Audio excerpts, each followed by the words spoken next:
Ya, kembali bersama kami pemirsa, saya ingin ke Mbak Dita sekarang. Mbak Dita tadi menyimpulkan pernyataan dari Bang Said dan juga Bang Saleh, buruh tidak pernah diajak bicara, aturan bertentangan dengan hajat hidup pekerja. Lalu bagaimana kemudian ini tanggapan dari pemerintah? Apakah ada dengan adanya penolakan dari banyak elemen ini? Ya, makasih tadi Pak Saleh Daulay koreksinya. Tidak, yang kami maksud tidak ada iuran tambahan dari pekerja atau pengusaha. Terima kasih koreksinya, itu benar sekali.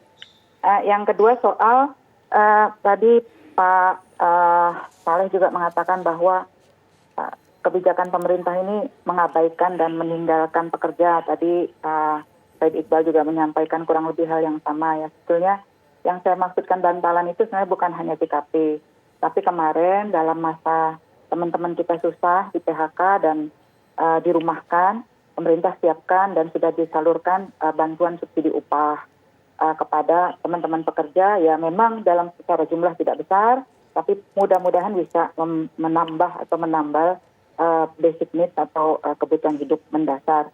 Yang ketiga soal keluhan Said Iqbal tadi bahwa tidak dilibatkan teman-teman pekerja.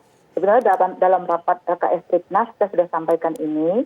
Perdebatannya apakah sebetulnya secara umum menyetujui fungsi JHT itu dikembalikan pada kitohnya, namun memang ada perdebatan soal apakah bisa diambil 10 tahun atau 5 tahun. Itu perdebatan yang terjadi di LKS Tripnas. Kemudian kita konsultasi juga dengan teman-teman di Dewan Jaminan Sosial Nasional, di mana juga ada perwakilan serikat pekerja di situ soal hal ini, dan mereka berada dalam posisi yang menyetujui. Pernah juga Bang Saleh ya kalau nggak salah dibicarakan dalam rapat RDP di DPR, walaupun memang DPR belum memutuskan, tapi kita sudah keluarkan juga ke DPR. Nah artinya tadi masukan dari Bang Saleh bahwa secara timing memang harus lebih hati-hati, itu masukan penting bagi kami. Jadi regulasi ini baru kita terapkan di bulan Mei, nanti berlakunya 3 bulan setelah ditandatangani, dan JKP, jaminan kehilangan pekerjaan, yang merupakan tambalan bagi kekosongan yang ditinggalkan JHT, teman-teman kita di JHT itu kick off-nya 22 Februari. Terus ini saya tambahkan sedikit, banyak teman-teman juga yang resign atau PHK, mereka membutuhkan modal untuk usaha. Sekarang ini mereka berharap pada JHT, ditariklah JHT untuk modal usaha. Nah, kita pemerintah menyatakan pada semua teman-teman yang resign atau yang ter-PHK, kalau mau buka usaha, tidak perlu ambil JHT. Kami menyediakan kanal untuk bantuan sosial usaha kecil.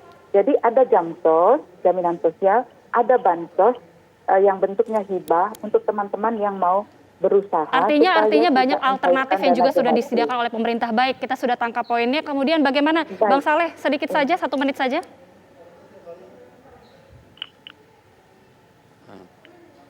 Ya, saya tentu ya merasa bahwa ini aturan masih bisa dibicarakan secara terbuka luas ya ke publik, terutama dengan melibatkan para pekerja dan serikat pekerja terutama.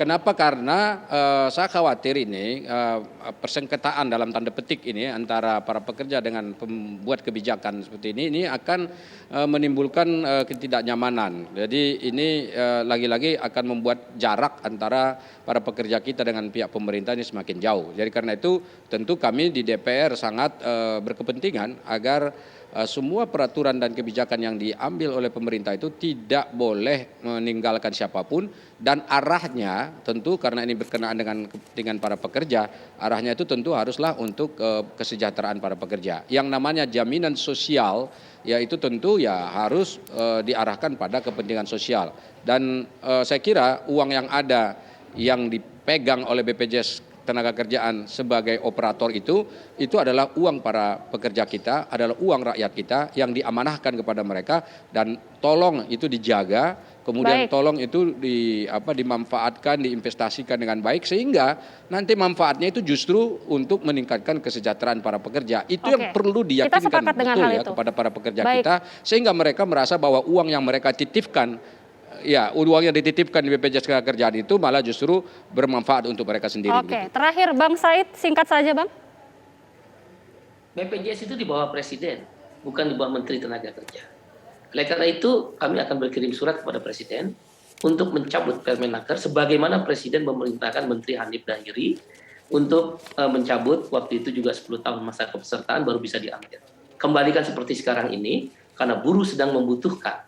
Dan itu sudah dilakukan, zaman Pak Hanif sudah dilakukan. Dan ingat, direksi sudah mengeluarkan 30% dari JHT untuk uang peminjaman rumah, pemeliharaan rumah, uang muka rumah. Itu boleh.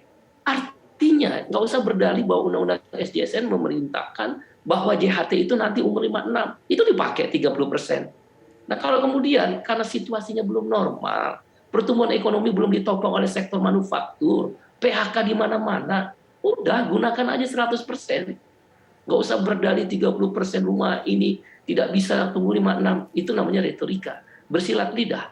Oleh karena itu kami akan meminta Presiden mengambil alih persoalan ini, karena Menteri tidak sanggup untuk menjalankan Permenaker nomor 2 tahun 2022 yang ditolak begitu keras oleh kawan-kawan Serikat Buruh. Dan yang terakhir yang ingin kami sampaikan bahwa bila mana pemerintah tetap dalam hal ini Menteri Tenaga Kerja memaksakan kehendaknya, tentu kan ada perlawanan keras, aksi-aksi akan ada di mana-mana. Kita nggak akan GR Undang-Undang SDSN, udah benar kok.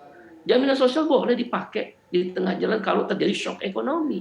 Oleh karena itu, kita meminta dicabut Permenaker nomor 2 tahun 2022 dan bisa dipastikan JKP nggak bisa jalan. Sustainabilitasnya nggak bisa mampu untuk menahan badai PHK yang membutuhkan uang bertahan hidup bagi pekerja yang ter-PHK. Pengusaha nggak mungkin bayar pesangon karena perusahaan juga lagi susah karena dia diterpa oleh pandemi. Artinya dan pesangonnya jauh lebih buruk dari tahun lalu. Demikian, kita butuh JHT. Betul. Terima kasih Bang Said, Bang Saleh dan juga Mbak Dita sudah bergabung bersama kami di Dialog Kabar Petang TV One. Sehat-sehat selalu. Selamat petang.